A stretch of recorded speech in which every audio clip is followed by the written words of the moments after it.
Bayangkan ini. Sahabat ayahku yang paling dipercaya, Pak Budi, tiba-tiba meneleponku sore itu dan bilang dengan suara tenang tapi tegas, "Rina, besok kita ke hutan Gunung Halimun. Hanya kita berdua. Ada yang harus kita bicarakan tentang masa depanmu." Aku langsung merasa jantungku seperti diremas. Dia tahu. Dia tahu tentang Maya, tentang istriku yang selama ini kami sembunyikan rapat-rapat di balik tembok apartemen kecil kami di pinggiran Jakarta. Bagaimana dia bisa tahu? Mungkin dari postingan Instagram yang tak sengaja, atau mungkin dari tetangga yang suka mengupat. Yang jelas, undangan itu bukan sekadar ngobrol biasa.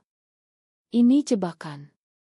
Aku duduk di sofa ruang tamu, tangan gemetar memegang ponsel, sementara Maya memelukku dari belakang dan berbisik, "Jangan pergi, sayang.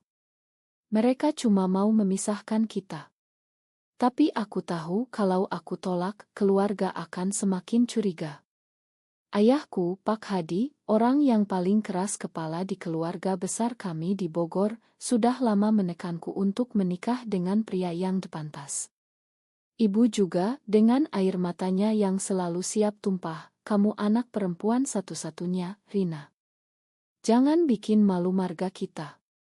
Tekanan itu sudah bertahun-tahun menggerogoti aku. Aku ingat pertama kali aku sadar aku suka perempuan, saat SMA di Jakarta, saat aku melihat teman sekelasku, Sinta, dan jantungku berdegup kencang. Aku berusaha menekannya, pacaran dengan cowok-cowok yang dijodohkan keluarga, tapi hati ini tak pernah bohong. Lalu aku bertemu Maya di kampus saat kuliah psikologi. Dia adalah cahaya di tengah kegelapan. Kami jatuh cinta pelan-pelan, sampai akhirnya kami tinggal bersama 2 tahun lalu, dengan status saudara sepupu di mata dunia. Tapi rahasia itu mulai retak. Pak Budi, sahabat ayah sejak kecil, yang selalu dianggap paman kedua, tahu segalanya sekarang. Dia bilang ini demi kebaikan aku, demi masa depan. Aku setuju pergi. Besok pagi, aku naik mobilnya ke arah selatan, menuju hutan yang lebat itu.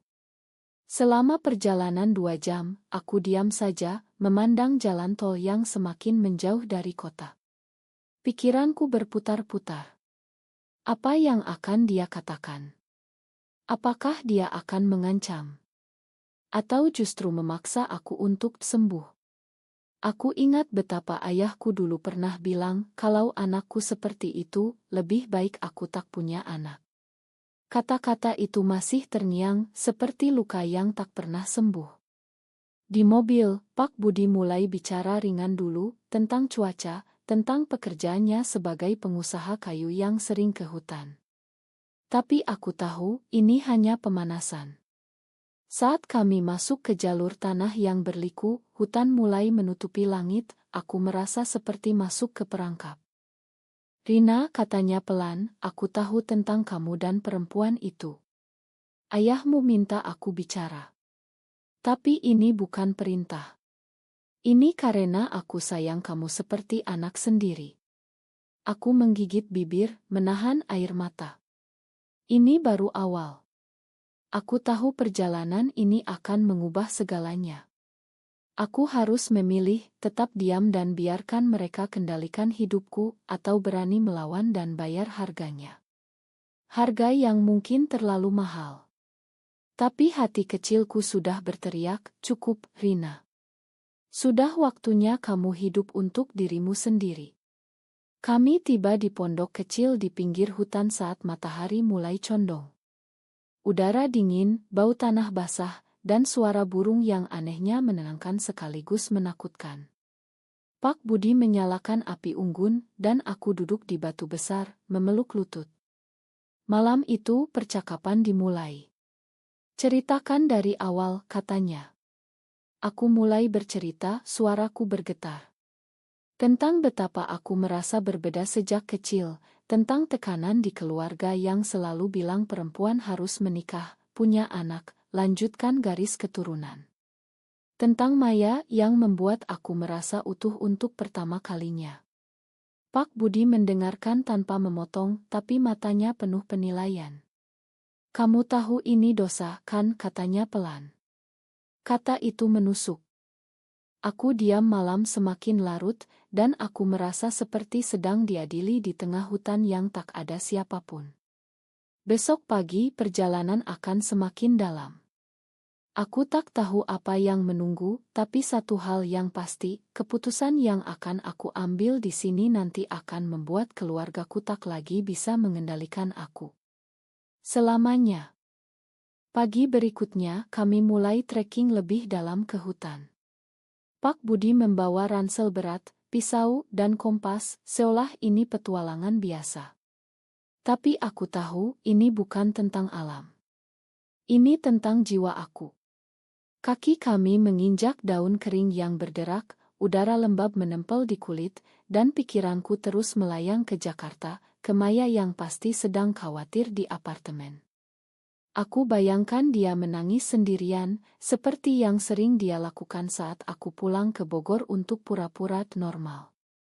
Keluarga besar kami, dengan tradisi Jawa yang kental, tak pernah menerima hal seperti ini. Ibu sering bilang, kamu bikin aku malu di arisan, Rina. Tetangga tanya kapan nikah. Ayah lebih parah lagi, dia ancam akan memutus hubungan kalau aku tak berubah. Pak Budi berjalan di depan, sesekali berhenti untuk menunjuk pohon langka atau jejak binatang. Lihat, Rina, alam ini punya aturan sendiri. Laki-laki dan perempuan diciptakan untuk saling melengkapi. Kamu melawan kodrat. Aku tak langsung jawab. Aku biarkan kata-katanya menggantung di udara hutan yang sunyi. Tapi dalam hati aku berontak. Kodrat. Apa kodratku harus menderita seumur hidup demi pandangan orang lain?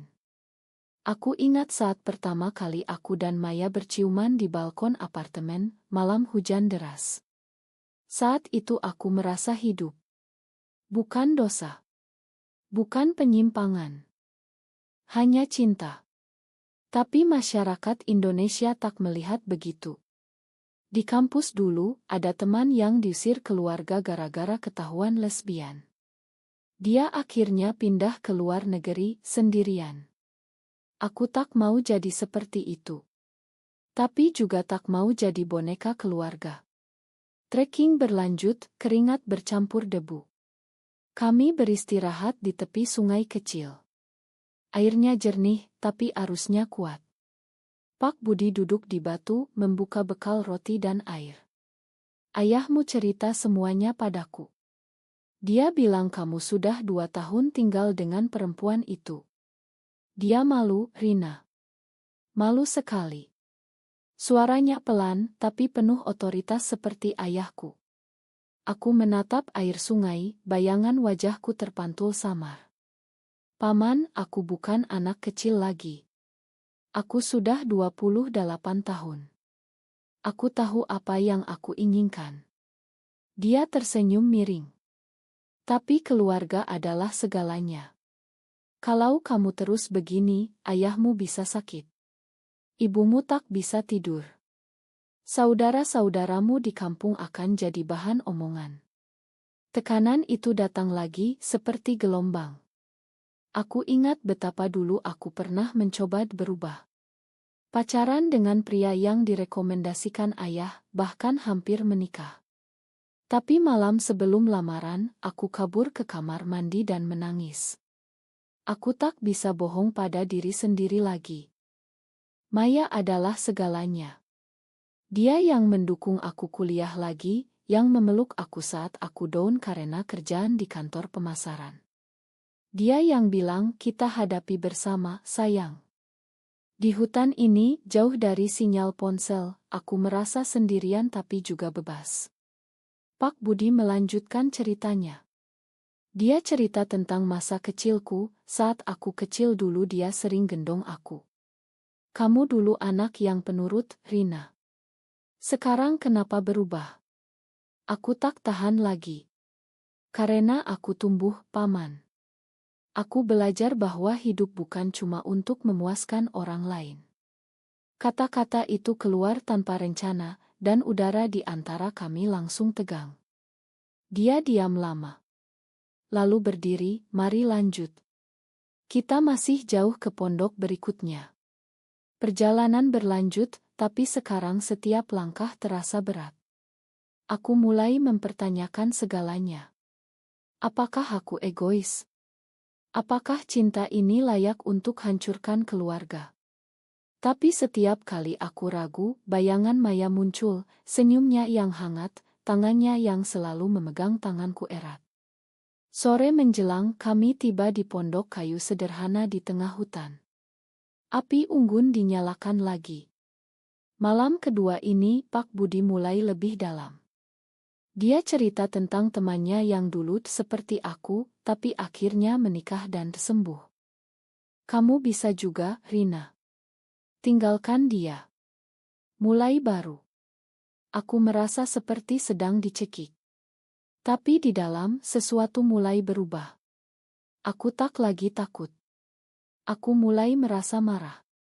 Marah pada keluarga yang tak pernah mendengarkan aku. Marah pada masyarakat yang menghakimi tanpa tahu apa yang aku rasakan. Malam itu aku tak bisa tidur. Aku duduk di luar pondok, memandang bintang-bintang yang jarang terlihat di Jakarta. Aku tahu besok akan semakin berat. Tapi aku juga tahu aku tak akan mundur lagi. Hari ketiga di hutan, hujan deras turun tiba-tiba. Kami terpaksa berteduh di bawah pohon besar, tubuh basah kuyup. Pak Budi mengeluarkan ponco dari ransel, tapi suasana sudah tak nyaman lagi. Rina, aku tak main-main, katanya sambil menyalakan rokok basah yang susah menyala.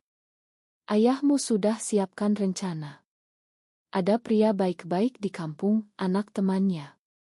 Kalau kamu pulang dan setuju nikah, semuanya akan baik-baik saja.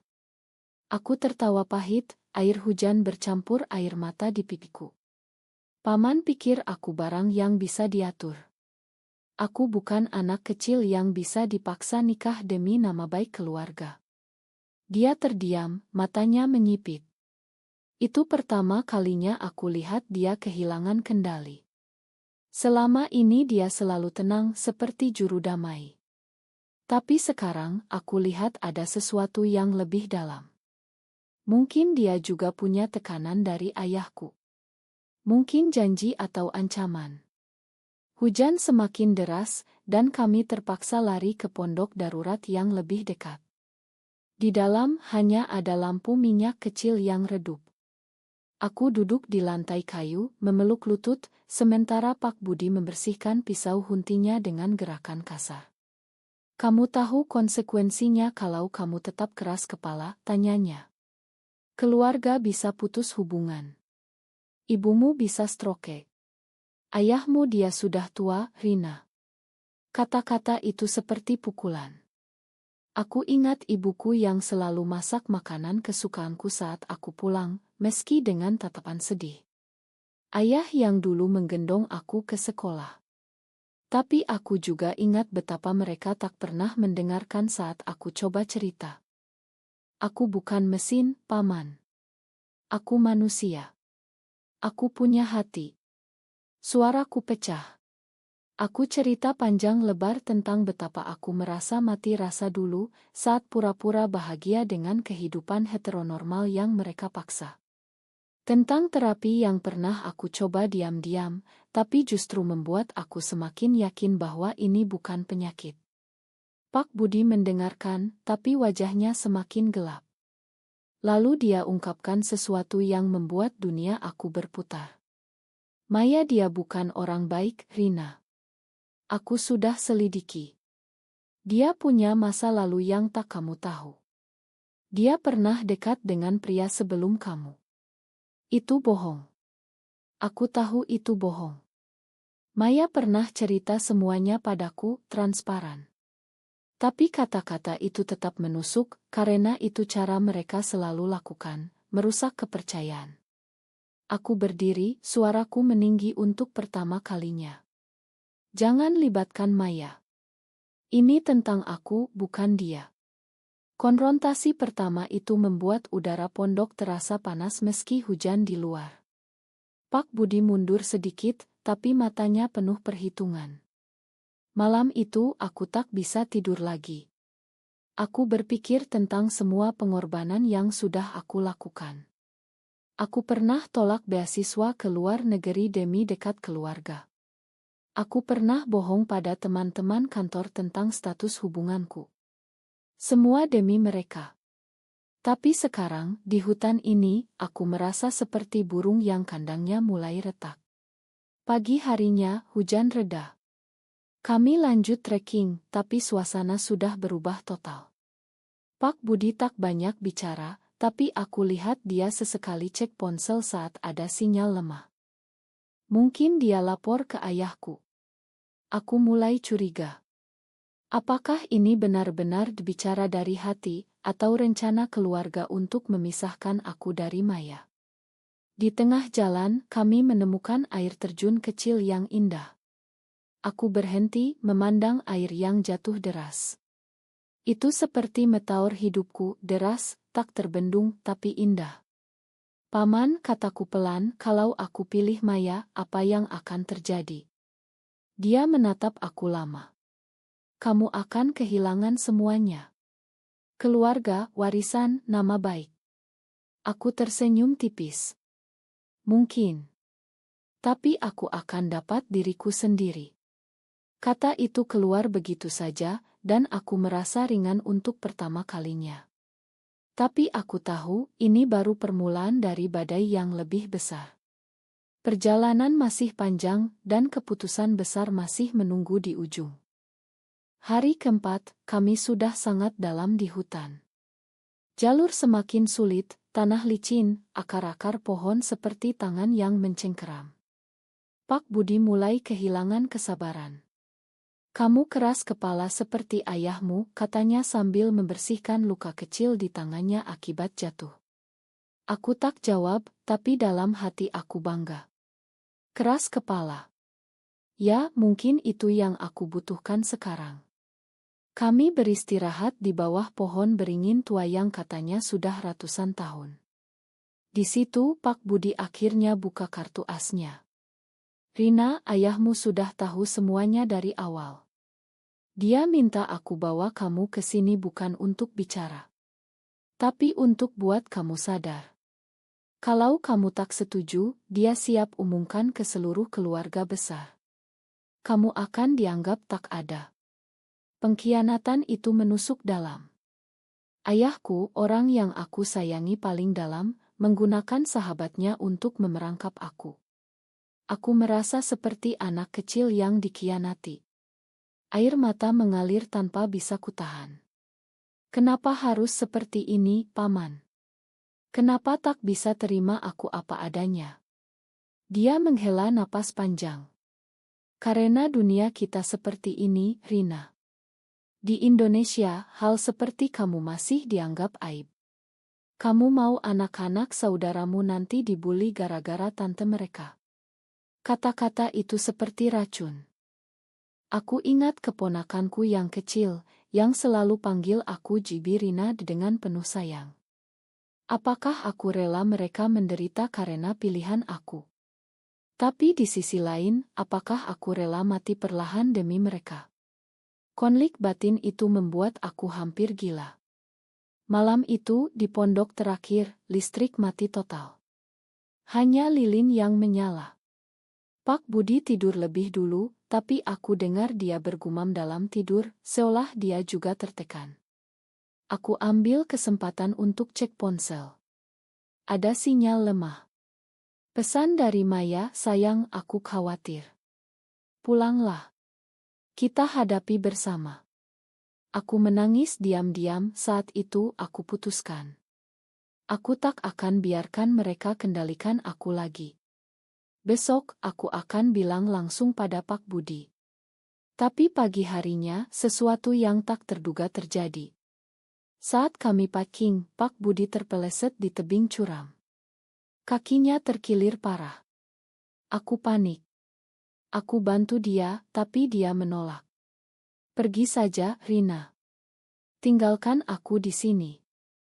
Ini karma. Aku tak bisa. Meski dia bagian dari rencana keluarga, dia tetap manusia. Aku rawat lukanya dengan daun-daun yang aku ingat dari pelajaran Suryal dulu. Di saat itulah, dia akhirnya cerita yang sebenarnya. Aku tak mau lakukan ini, Rina. Tapi ayahmu ancam bisnis aku kalau aku gagal. Pengkhianatan ganda. Keluarga aku tak hanya tekan aku, tapi juga orang terdekat. Aku merasa dunia runtuh. Tapi di tengah kekacauan itu, aku temukan kekuatan. Aku bantu dia turun gunung pelan-pelan. Setiap langkah, aku rasakan beban keluarga semakin ringan. Aku tak lagi takut. Aku sudah siap bayar harga apapun.